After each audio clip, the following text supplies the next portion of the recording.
नमस्कार साथियों, स्वागत है आपका मेरे चैनल पर। आज आप सुनने जा रहे हैं कबीरदास जी की एक और कहानी। जैसी परे सो सही रहे, कहे कबीर विचार, धरती पर ही परत है शीत घाम और धार।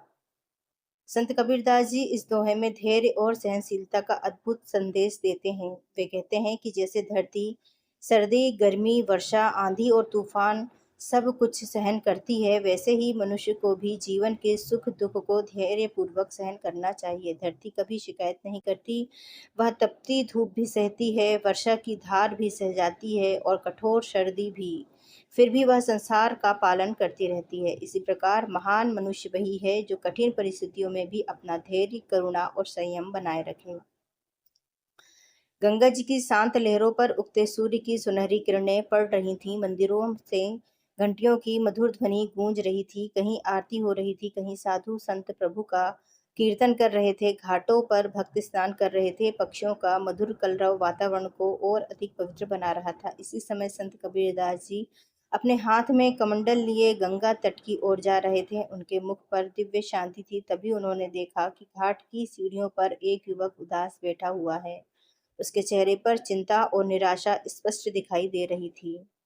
कबीरदास जी उसके पास पहुंचे और प्रेम से बोले, वत्स, तुम इतने दुखी क्यों हो? युवक ने हाथ जोड़कर कहा, गुरुदेव, मेरा नाम माधव है। जीवन में बहुत दुख है। व्यापार में हानि हो गई, मित्रों ने साथ छोड़ दिया, परिवार में भी क्लेश है। मैं हर छोटी कठिनाई में टूट जाता हूँ, मन में निराशा भर गई है। कबीरदास जी मुस्कुराए और बोले, वत्स, जीवन में दुख और सुख दोनों आते हैं। जो मनुष्य धैर्य रखता है वही आगे बढ़ता है।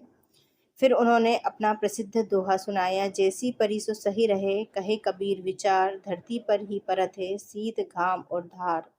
माधव ध्यान पूर्वक सुनने लगा। कबीरदास जी बोले, मैं तुम्हें 4 प्रसंग सुनाता हूँ। यदि तुम उन्हें हृदय से सुनोगे तो तुम्हारा भ्रम दूर हो जाएगा। पहली कहानी, किसान और धरती का धैर्य। गंगा किनारे बसे एक छोटे से गांव में हरिदास नाम का किसान रहता था। वह अत्यंत मेहनती और सरल स्वभाव का व्यक्ति था। उसके पास केवल 2 बीघा जमीन थी। उसी से वह अपने परिवार का पालन पोषण करता था। हरिदास प्रतिदिन सूर्य उदय से पहले उठता। सबसे पहले वह अपनी बूढ़ी माँ के चरण स्पर्श करता, फिर बैलों को चारा डालता और खेत की ओर निकल जाता। उसकी पत्नी सीता भी उसके साथ खेतों में मेहनत करती। उसका जीवन कठिन था, लेकिन संतोष से भरा हुआ था। एक वर्ष ऐसा आया जब वर्षा बिल्कुल नहीं हुई। खेत सूख गए, तालाबों का पानी समाप्त होने लगा। गांव के लोग भयभीत हो गए। किसानों की आंखों में चिंता दिखाई देने लगी। धीरे धीरे लोगों ने खेती छोड़नी शुरू कर दी। कई किसान अपने बैल बेचकर नगर की ओर जाने लगे। गांव में निराशा फैल गई। एक दिन सीता ने दुखी होकर कहा, स्वामी, अब क्या होगा? घर में अनाज भी बहुत कम बचा है, बच्चे भूखे हैं, शायद हमें भी गांव छोड़ देना चाहिए। हरिदास शांत स्वर में बोला, सीता, धरती माँ भी तो तपती धूप सहती है, क्या वह कभी शिकायत करती है? यदि हम धैर्य खो देंगे तो आगे आने वाला समय कैसे बदलेगा? अगले दिन भी वह सूखे खेत में हल चलाने लगा। गांव के कुछ लोग उसका मजाक उड़ाने लगे, अरे हरिदास, सूखी मिट्टी में हल चलाकर क्या मिलेगा? कोई बोला, वह पागल हो गया है। लेकिन हरिदास मुस्कुराकर अपने काम में लगा रहा। एक दिन गांव में एक वृद्ध संत आए। उन्होंने देखा कि जहाँ सभी खेत सूखे पड़े हैं, वहीं हरिदास मेहनत कर रहा है। संत ने पूछा, वत्स, जब वर्षा ही नहीं हो रही तो यह परिश्रम क्यों? हरिदास ने हाथ जोड़कर कहा, महाराज, यदि मैं आज मेहनत छोड़ दूं तो कल वर्षा आने पर भी खेती नहीं कर पाऊंगा। किसान का धर्म मेहनत करना है, फल देना प्रभु का काम है। संत की आंखें प्रसन्नता से चमक उठी। उन्होंने कहा, वत्स, यही धैर्य मनुष्य को महान बनाता है। कुछ दिन बाद अचानक मौसम बदला, काले बादल छा गए, तेज वर्षा होने लगी। गांव के लोग खुशी से झूम उठे। लेकिन जिन किसानों ने खेत छोड़ दिए थे, उनके खेत तैयार नहीं थे। केवल हरिदास के खेत ही खेती के योग्य थे। उस वर्ष पूरे गांव में सबसे अच्छी फसल हरिदास के खेत में हुई। लोग आश्चर्यचकित थे। वे उसके पास आए और बोले, तुम्हें यह शक्ति कहाँ से मिली? हरिदास मुस्कुराकर बोला, धरती से। उसने मुझे सिखाया कि कठिन समय में धैर्य नहीं खोना चाहिए। कबीरदास जी बोले, वत्स माधव, जो व्यक्ति कठिनाइयों में धैर्य नहीं खोता वही अंत में सफलता प्राप्त करता है। दूसरी कहानी, कुम्हार और मिट्टी की सहनशीलता। काशी नगर में गोपाल नाम का एक कुम्हार रहता था। वह मिट्टी के अत्यंत सुंदर घड़े और दीपक बनाता था। उसकी कला दूर दूर तक प्रसिद्ध थी। गोपाल का छोटा पुत्र मोहन अक्सर अपने पिता को काम करते हुए देखता और आश्चर्य करता कि साधारण मिट्टी इतने सुंदर बर्तनों में कैसे बदल जाती है। एक दिन उसने पूछा, पिताजी यह मिट्टी इतनी सुंदर कैसे बन जाती है? गोपाल मुस्कुराया और बोला, बेटा मिट्टी को पहले जमीन से खोदा जाता है, फिर उसे पैरों से गूथा जाता है, उसके बाद चाक पर तेजी से घुमाया जाता है और अंत में आग में तपाया जाता है, तब जाकर वह सुंदर घड़ा बनती है। मोहन बोला, क्या मिट्टी को दर्द नहीं होता? गोपाल ने कहा, यदि मिट्टी यह सब सहन ना करे तो वह कभी उपयोगी नहीं बन सकती। कुछ समय बाद नगर में भयंकर आग लग गई। आग धीरे धीरे गोपाल की दुकान तक पहुंची। उसकी वर्षों की मेहनत से बनाए गए घड़े टूट गए, घर में रखा सामान जल गया।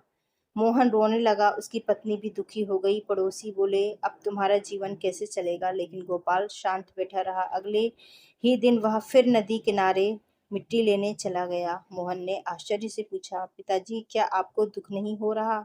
गोपाल ने मुस्कुराकर कहा, बेटा मिट्टी आग में तपकर ही मजबूत बनती है, मनुष्य भी दुख सहकर मजबूत बनता है। धीरे धीरे उसने फिर से काम शुरू किया। इस बार उसने पहले से भी अधिक सुंदर घड़े बनाए। उसकी मेहनत और धैर्य देखकर लोग प्रभावित हुए। एक दिन राजा के सैनिक आए और उसे राजमहल में बुलाया। राजा ने उसके बनाए घड़े देखे और कहा, तुम्हारी कला अद्भुत है। राजा ने उसे सम्मान और धन देकर पुरस्कृत किया। गोपाल की आंखों में आंसू आ गए। उसने कहा, यदि मैं दुख के समय टूट जाता तो आज यह दिन कभी नहीं देख पाता। कबीरदास जी बोले, वत्स कठिनाइयाँ मनुष्य को तोड़ने नहीं बल्कि उसे और अधिक मजबूत बनाने आती हैं। तीसरी कहानी, वृक्ष की सहनशीलता। एक विशाल जंगल में एक पुराना आम का वृक्ष था। उसकी शाखाएं दूर दूर तक फैली हुई थीं। गर्मी में यात्री उसकी छाया में विश्राम करते, पक्षी उसके ऊपर घोंसले बनाते और बच्चे उसके फल खाते। लेकिन लोग उसी वृक्ष पर पत्थर भी मारते थे ताकि आम नीचे गिर जाए। एक दिन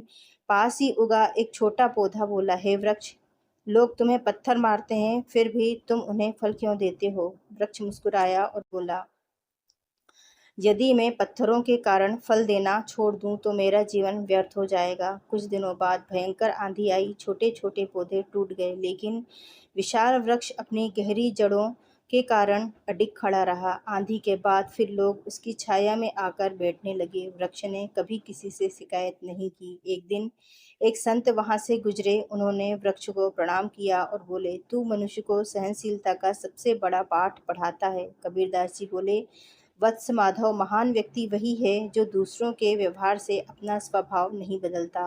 चौथी कहानी, संत और अपमान। एक नगर में एक संत रहते थे। वे अत्यंत शांत और दयालु थे। लोग दूर दूर से उनके पास ज्ञान लेने आते थे। लेकिन उसी नगर में रघुनाथ नाम का एक घमंडी व्यक्ति रहता था। उसे संत की प्रसिद्धि से ईर्ष्या होती थी। वह प्रतिदिन संत के पास आता और उनका अपमान करता, कभी बुरे शब्द कहता, कभी उन पर धूल फेंक देता। शिष्यों को बहुत क्रोध आता। वे कहते, गुरुदेव हमें अनुमति दीजिए, हम इसे सबक सिखाएंगे। लेकिन संत मुस्कुराकर कहते, धरती सब कुछ सहन करती है, हमें भी सहनशील होना चाहिए। एक दिन रघुनाथ ने संत के सामने आकर कहा, क्या आपको मेरा अपमान बुरा नहीं लगता? संत मुस्कुराए और बोले, यदि कोई तुम्हें उपहार दे और तुम उसे स्वीकार ना करो तो वह उपहार किसके पास रहेगा? रघुनाथ बोला, देने वाले के पास। संत बोले, उसी प्रकार मैं तुम्हारे अपमान को स्वीकार नहीं करता। यह सुनते ही रघुनाथ स्तब्ध रह गया। उसकी आंखों से आंसू बहने लगे। वह संत के चरणों में गिर पड़ा और बोला, मुझे क्षमा करें, आज मैंने सच्ची महानता देखी है। उस दिन से उसका जीवन बदल गया। कबीरदास जी बोले, वत्स, सहनशीलता क्रोध से कहीं अधिक शक्तिशाली होती है। माधव का परिवर्तन। चारों प्रसंग सुनकर माधव की आंखों से आंसू बहने लगे। उसने कबीरदास जी के चरण पकड़ लिए और बोला, गुरुदेव, आज मुझे समझ में आ गया कि छोटी छोटी कठिनाइयों में टूट जाना सही नहीं। अब मैं धैर्य और सहनशीलता का मार्ग अपनाऊंगा। कबीरदास जी ने प्रेम से उसके सिर पर हाथ रखा और कहा, वत्स, जीवन में सुख दुख आते रहेंगे।